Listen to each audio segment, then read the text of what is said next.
দেখো, তোমাদের সকলকে আরও একবার এমপি ইজি টু লার্নের পক্ষ থেকে স্বাগত। কোনো কোনো স্টুডেন্টের রয়েছে ইতিহাস পরীক্ষা, কারোর রয়েছে জীবন বিজ্ঞান পরীক্ষা। এখন আমরা প্রথমে আজকে কি করব, কেউ বলবে আর কেউ বলবে তো জীবন বিজ্ঞান এবং ইতিহাস। দেখো, ইতিহাসটা আমাদের এই চ্যানেলে সম্পূর্ণ প্লেলিস্ট করা আছে, তোমরা অবশ্যই দেখতে পাবে স্ক্রিনে, যেখানে প্রত্যেকটি অধ্যায় তোমাদের প্লেলিস্ট করা আছে। এবং আমি বলবো সব থেকে আগে ইতিহাসে কিভাবে 90% পাবে সেই ভিডিওটা আগে দেখে নাও, তাহলে তোমাদের কনসেপ্ট ক্লিয়ার হয়ে যাবে যে ইতিহাস কিভাবে শেষ করব। ক্লিয়ার, কোন অধ্যায় আগে করব, কোন বট কোশ্চেন আগে করব, এবং কোথা থেকে এমসিকিউ করব, কোথা থেকে 2 নম্বরের প্রশ্ন করব, কিভাবে ম্যাপ পয়েন্টিং করব, সমস্ত কিছু আমাদের প্লে লিস্টে করা আছে। প্রথম অধ্যায়, দ্বিতীয় অধ্যায়, তৃতীয় অধ্যায়। যারা ইতিহাসে কাঁচা তারা জাস্ট যেটা বলেছি আগে 90% কিভাবে পাবো সেটা দেখো, তাহলেই ইতিহাস ক্লিয়ার। এছাড়া যাদের ইতিহাসে এখনো সমস্যা আছে বা বুঝতে পারছো না, তারা যে কমেন্ট আগে করবে তাকে আগে রিপ্লাই দেব। এবার আমরা কি করব, জীবন বিজ্ঞান। দেখো, জীবন বিজ্ঞানের ক্ষেত্রে আমরা প্রথমে বুঝে নেব কোশ্চেন প্যাটার্ন। অর্থাৎ আমাদের 5টা চ্যাপ্টার রয়েছে, 5টা অধ্যায়ের কোনগুলো ইম্পর্টেন্ট। আমাদের কি বট কোশ্চেন বেশি পড়তে হবে? স্যার, ফার্স্ট অধ্যায়টা না একটুখানি ঝামেলা আছে, 5টা টপিক আছে। প্রথমে চলন, লাস্টে গমন, মাঝখানে উদ্ভিদ হরমোন, এছাড়া রয়েছে প্রাণী হরমোন, এবং তার ভিতরে চোখ, নিউরন, হৃৎপিণ্ড মানে হৃদয়, লিভার, তারপর নেফ্রন, এরকম অনেক কিছু গুলিয়ে গেছে। স্যার হচ্ছে না, তাহলে ফার্স্ট চ্যাপ্টারটাকে কিভাবে শেষ করব সেটা রয়েছে এই ভিডিওতে। এবং সেকেন্ড চ্যাপ্টারে কি রয়েছে, কোষ বিভাজন মানে জীবনের প্রবাহ মানতা। কিভাবে স্যার শেষ করব, সেকেন্ড চ্যাপ্টারটাও খুব কষ্ট, মানে বুঝতে পারি না কিভাবে শেষ করব। দেখো, এই ভিডিও ধারণা দিয়ে দেবো যে কিভাবে জীবন বিজ্ঞান শেষ করব, এবং অতটাও কঠিন নয়। আর নেক্সট ভিডিওতে কয়েকটা চ্যাপ্টারের ইম্পর্টেন্ট যে বিষয়গুলো সেগুলো তোমাদের ক্লিয়ার করে দেবো, যেখান থেকে তোমরা নাম্বার তুলে নেবে। মিনিমাম 50 to 60% একটু নিজের চেষ্টা থাকলে করতে পারবে। এছাড়া তারপরে কি রয়েছে, আমাদের 2টো চ্যাপ্টার রয়েছে, একটা হচ্ছে বংশগতি, তার সঙ্গে রয়েছে জেনেটিক ডিজিজ। ঠিক আছে, বংশগত রোগ। এই বংশগত রোগ থেকে একটা প্রশ্ন আসবে। আর এই বংশগতি যেখানে রয়েছে চ্যাপ্টারটিতে, এখানে দেখবে তোমরা এক সংকর জনন আর দ্বিসংকর জনন, এখান থেকে কিন্তু একটা বট কোশ্চেন আসে। এছাড়া মেন্ডেল থেকে প্রশ্ন আসে। এরপর কি রয়েছে, অভিব্যক্তি আর অভিযোজন, ইভলিউশন আর অ্যাডাপ্টেশন। এখান থেকে অ্যাডাপ্টেশন আগে করো, কারণ অ্যাডাপ্টেশন খুব সহজ, তারপর ইভলিউশনে আসো। অর্থাৎ অভিব্যক্তি আর অভিযোজন চ্যাপ্টারটা খুব সহজ, একদম জল। মানে এই 4 নম্বর অধ্যায়টা জাস্ট বসবো 15 থেকে 20 মিনিট বা আধ ঘন্টা, চ্যাপ্টার শেষ। মানে আধ ঘন্টার মধ্যে যদি জীবন বিজ্ঞানের কোনো একটি চ্যাপ্টার শেষ হয়, সেটা 4 নম্বর অধ্যায়, অভিব্যক্তি অভিযোজন। এরপর সব থেকে গুরুত্বপূর্ণ যে চ্যাপ্টারটি রয়েছে সেটা 5 নম্বর চ্যাপ্টার। এই অধ্যায়ের মানে এই পুরো অংশে মানে জীবন বিজ্ঞানের সব থেকে বেশি গুরুত্বপূর্ণ হচ্ছে 4 নম্বর অধ্যায়, পরিবেশ ও তার সম্পদ এবং সংরক্ষণ। প্রথমে পরিবেশে আমরা কি রয়েছে, নাইট্রোজেন চক্র, ভালো করে বুঝে নেব, এখান থেকে যা প্রশ্ন আসবে পারবো। তারপর বিভিন্ন দূষণ। দেখো, দূষণে কি আছে, জলদূষণ কিভাবে হয়, জলদূষণের ফলে কি কি রোগ হয়, জলদূষণ থেকে কি করে বাঁচবো। ঠিক সেম বায়ু দূষণ। তারপর কি রয়েছে আমাদের জনসংখ্যা, মানে মানুষ জন্মাচ্ছে এবং মানুষ মারা যাচ্ছে এইভাবে। এরপর পরিবেশের বিভিন্ন সম্পদ রয়েছে, কি কি পরিবেশের সম্পদ, এবং সেই সম্পদগুলোকে আমরা কিভাবে রক্ষা করব। জীব বৈচিত্র্য আর জীব বৈচিত্র্যের সংরক্ষণ। ক্লিয়ার, এই সংরক্ষণ থেকে কিন্তু রেড পান্ডা, একশৃঙ্গ গন্ডার, তারপর হচ্ছে বাঘ, এই যে প্রকল্পগুলো এদেরকে বাঁচানোর জন্য এখান থেকে কিন্তু প্রশ্ন আসে, একটা প্রশ্ন আসে। আর এই পুরো চ্যাপ্টারটা কিন্তু ভালো করে পড়তে হবে। তাই আমি প্রথমে বলি যে তোমরা প্রথম জীবনবিজ্ঞানে যেটা করবে সেটা হচ্ছে যে অধ্যায় অনুযায়ী 4 নম্বর অধ্যায় আগে পড়ে নাও, তারপর তার আগেরটা অর্থাৎ বংশগতি পড়ে নাও, তারপর 3 নম্বর মানে একদম শেষেরটা অর্থাৎ পরিবেশ আর তার বৈচিত্র্য ও তার সংরক্ষণ, এই অধ্যায়টাকে কমপ্লিট করো। 3টে অধ্যায় কমপ্লিট হয়ে গেলে 25, 13 আর 14 অর্থাৎ 27 আর 25 কত হয় 52। এই 52 নম্বর আগে কমপ্লিট করতে হবে। এরপর প্রথম অধ্যায়, তারপর সেকেন্ড অধ্যায়। প্রথম অধ্যায়টাও আমরা কিভাবে করব? দেখো, প্রথম অধ্যায় থেকে আমরা প্রথমে আঁকা করে নেব। কি করে নেব? আঁকা। এবার দেখো, বিষয়টাকে একবার আমি জাস্ট ভয়েসে তোমাদেরকে সিলেবাস অনুযায়ী কোশ্চেন প্যাটার্ন, এছাড়া তোমাদের নাম্বার ডিভিশন কিভাবে রয়েছে সমস্ত কিছু, এবং কোন কোন পোর্শনগুলো ইম্পর্টেন্ট আমরা আগে পড়ব ভয়েস ওভার, এর সঙ্গে বইয়ের ছবি দিয়ে তোমাদের যাতে বুঝতে সুবিধা হয় তার ব্যবস্থা করছি। দেখো, এইভাবে তোমরা পড়বে। জীবন বিজ্ঞানের ক্ষেত্রে প্রথমেই আমাদেরকে কি জানতে হবে? নাম্বার ডিভিশন, অর্থাৎ কোন অধ্যায় থেকে কত নম্বর থাকবে। এখন প্রথমে কি রয়েছে? সব থেকে বেশি রয়েছে 25 নাম্বার, যেখানে 2টো 5 নম্বরের প্রশ্ন আসবে এবং 6টি 2 নম্বরের প্রশ্ন, মানে 6 নম্বরের 2 নম্বর প্রশ্ন অর্থাৎ 3টি। এছাড়া এমসিকিউ এসিকিউ রয়েছে 6টি আর 3টি, অর্থাৎ লাস্ট অধ্যায় environment, its resource and their conservation, এই অধ্যায়টা অর্থাৎ 5 নম্বর অধ্যায় সব থেকে বেশি ইম্পর্টেন্ট। আমাদেরকে পুরো 5 নম্বর অধ্যায় পড়তে হবে। ক্লিয়ার হলো? এরপর দেখো কি রয়েছে?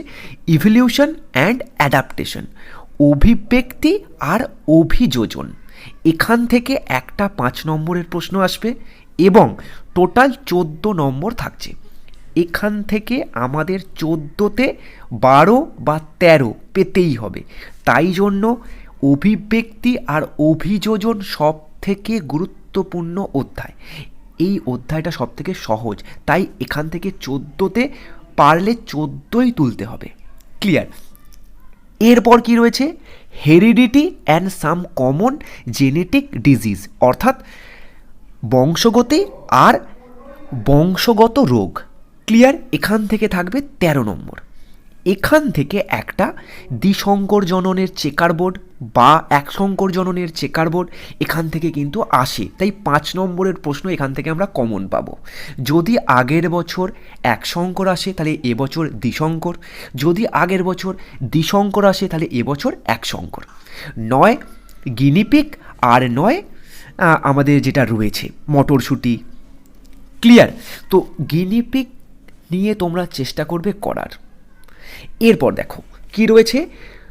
তো আমাদের জন্য 3 নম্বর অধ্যায়, 4 নম্বর অধ্যায় এবং 5 নম্বর অধ্যায় সব থেকে বেশি গুরুত্বপূর্ণ। ক্লিয়ার করতে পারলাম? এবার প্রত্যেকটি অধ্যায় থেকে একটি একটি করে 5 নম্বরের প্রশ্ন, আর লাস্ট অধ্যায় থেকে 2টো। এবার আসি 1 আর 2। দেখো, 1 থেকে কোনো 5 নম্বরের প্রশ্ন পড়ার দরকার নেই। তাই দেখো, 1 নম্বরের টোটাল আছে 20, কিন্তু এখান থেকে কোনো 5 নম্বরের প্রশ্ন পড়ব না, তবুও আমরা 5 পাবো। 1 নম্বর অধ্যায়ে কোনো বড় প্রশ্ন করব না, শুধু আঁকা প্র্যাকটিস করব। আগের বছর চোখ এসে গেছে, তাই এবছর কি করব? নিউরন আর প্রতিবর্ত পথ। ক্লিয়ার? এই দুটো আঁকা করতে পারলেই আমাদের হয়ে যাবে 5। ক্লিয়ার? এছাড়া আমরা প্রথম অধ্যায়টাকে একটু স্মার্টলি বা বুদ্ধি দিয়ে পড়ব। যেই অংশটা সহজ সেটা আগে করব, যেটা কঠিন সেটা দেখব না বা জাস্ট চোখ বুলিয়ে চলে যাব। এবার আসি দ্বিতীয় অধ্যায়। দেখো, দ্বিতীয় অধ্যায়েও আঁকা আসে, কিন্তু সেটা একের সঙ্গে অর থাকে। আমরা প্রথম অধ্যায় থেকে আঁকা করব। এর মানে কি? দ্বিতীয় অধ্যায় থেকে একটি বড় প্রশ্ন আমাদেরকে করতে হবে। এবার বিষয়টা ভালো করে বুঝবে যে দ্বিতীয় অধ্যায়ের প্রথম দিকে যে কোষ বিভাজন রয়েছে সেখান থেকে একটা 5 নম্বরের প্রশ্ন থাকবে, আর তারপরে জনন, তারপর হচ্ছে ফানের জনুক্রম, নিষেক ক্রিয়া, এই সমস্ত জায়গা থেকে কিন্তু আরেকটি 5 নম্বরের প্রশ্ন আসবে। কোষ বিভাজন তুলনামূলকভাবে একটু কঠিন, তাই চেষ্টা করবে পরের পার্টটা থেকে তোমরা 5 নম্বরের প্রশ্ন অ্যাটেন্ড করতে। ক্লিয়ার? মানে দ্বিতীয় অধ্যায়টা আমরা প্রথম দিক থেকে কমপ্লিট করব না, লাস্টের দিক থেকে কমপ্লিট করতে করতে আসবো, তাহলে অনেকটা বেশি নাম্বার পাবো। ক্লিয়ার? দেখো ইম্পর্টেন্ট কি, 3 নম্বর অধ্যায়, 4 নম্বর অধ্যায়, 5 নম্বর অধ্যায়। 1 নম্বর অধ্যায়ের আঁকা এবং এমসিকিউ এসিকিউ পড়া, 2 নম্বরের অধ্যায় লাস্টের দিক থেকে পড়তে পড়তে আসবো। এবার দেখো, প্রথমে আঁকা আমি বলে দিয়েছি কি কি করতে হবে, একদম নিউরন আর প্রতিবর্ত চাপ, এছাড়া সেকেন্ড চ্যাপ্টারের বিভিন্ন প্রাণীকোষ বা উদ্ভিদ কোষের বিভিন্ন বিভাজনগুলো, অ্যামাইটোসিস, মাইটোসিস, মিওসিস, এই বিভাজনগুলো একটু আঁকা দেখতে হবে। ক্লিয়ার? এবার প্রথম অধ্যায় আমরা কিভাবে দেখব পরীক্ষার আগে, দেখো প্রথম অধ্যায়ে 5টা টপিক রয়েছে। একদম প্রথমে কি রয়েছে, 1.1 যেখানে চলন রয়েছে, উদ্ভিদ চলন। এই উদ্ভিদ চলনটা আমরা পড়ে নেব কারণ এখানটা খুব সহজ। এছাড়া 1.2তে কি রয়েছে, উদ্ভিদের সারা প্রদান এবং রাসায়নিক সমন্বয় হরমোন, মানে উদ্ভিদ হরমোন সহজ। যেখানে দেখো এখানে কি রয়েছে, অক্সিন, জিববেরেলিন আর সাইটোকাইনিন, এই 3টি হরমোনের কি কাজ, কাকে বলে একটু পড়ে নিও। ব্যাস, উদ্ভিদ হরমোন, প্রাণী হরমোন পড়তে যাবে না প্রথমে। যাদের জীবনবিজ্ঞানে ভয় আছে তাদেরকে বলছি, যারা সব পারো তাদেরকে আমি বলছি না। ক্লিয়ার? 1.3 স্কিপ করে যাও, একদম শেষে চলে আসবে 1.5-এ চলে আসো, যেখানে কি রয়েছে, গমন। তাহলে চলন পড়ছো, গমন পড়ছো, আর মাঝখানে উদ্ভিদ হরমোন পড়ছো। বাকি যে মিডিলটা তুমি ছাড়ছো কেন, সেখান থেকে আমরা আঁকা করব, নিউরন আর প্রতিবর্ত পথ। ক্লিয়ার? তাহলেই প্রথম চ্যাপ্টারটা আমাদের কমপ্লিট। এরপর আমরা সোজা চলে আসবো একদম 4 নম্বর অধ্যায়। 4 নম্বর অধ্যায় কি করব, অভিব্যক্তি অভিযোজন। আগে আমরা কি করব, অ্যাডাপ্টেশন অর্থাৎ অভিযোজন আগে কমপ্লিট করে নেব। খুব সহজ, তাই অভিযোজন আগে করব, তারপর অভিব্যক্তি করব অর্থাৎ ইভলিউশন। এই 4 নম্বর অধ্যায় করে ফেলে তারপরে আমরা আসবো 3 নম্বর অধ্যায়। 3 নম্বর অধ্যায় কি করব, প্রথমেই আগে বিভিন্ন যে রোগগুলো আছে সেই রোগগুলোকে পড়ে নেব। ক্লিয়ার করতে পারলাম? তারপর করব আমরা চেকার বোর্ড। চেকার বোর্ড করার পর আমরা পিতা মাতা থেকে কিভাবে কোন লিঙ্গের অনুপাতে পুত্র বা কন্যা সন্তান হয়, মানে সন্তানের লিঙ্গ নির্ধারণে পিতার গুরুত্ব, এই অংশটা একটু ভালো করে পড়ব। এছাড়া এরপর দেখো আমরা কোথায় আসবো, অসম্পূর্ণ প্রকটতা। ক্লিয়ার? এটা কিন্তু খুব ইম্পর্টেন্ট। ক্লিয়ার? অসম্পূর্ণ প্রকটতা দেখতে হবেই। এছাড়া তারপর আমরা চলে আসবো একদম প্রথম দিকে, চ্যাপ্টারটা একবার প্রথম থেকে পড়তে পড়তে যাব, যে বংশগতি একদম প্রথম থেকে পড়বো না, কারণ পরীক্ষার আগের দিন আমরা পড়ছি জেনেটিক ডিজিজ। তারপর কি করছি, একদম অসম্পূর্ণ প্রকটতা, লিঙ্গ নির্ধারণ পদ্ধতি, চেকার বোর্ড, তারপর প্রথম থেকে আবার 3 নম্বর অধ্যায়টা একবার রিডিং পড়ে নেব। ক্লিয়ার? এরপর আমরা চলে আসবো 5 নম্বর অধ্যায়। প্রথমে নাইট্রোজেন চক্র পড়ব, তারপর বিভিন্ন দূষণ, তারপর আমরা পড়ব বিভিন্ন জীব বৈচিত্র্য আর জীব বৈচিত্র্য সংরক্ষণ কি করে করব। এই অধ্যায়টাও কিন্তু পুরোটাই পড়তে হবে, কিন্তু পাট করে পড়ো। আর পড়তে পড়তে যেখানে যার অসুবিধা হবে আমাকে অবশ্যই জানাবে। তারপর 2 নম্বর অধ্যায়ের পিছনের দিক থেকে শেষ করতে করতে যাবে।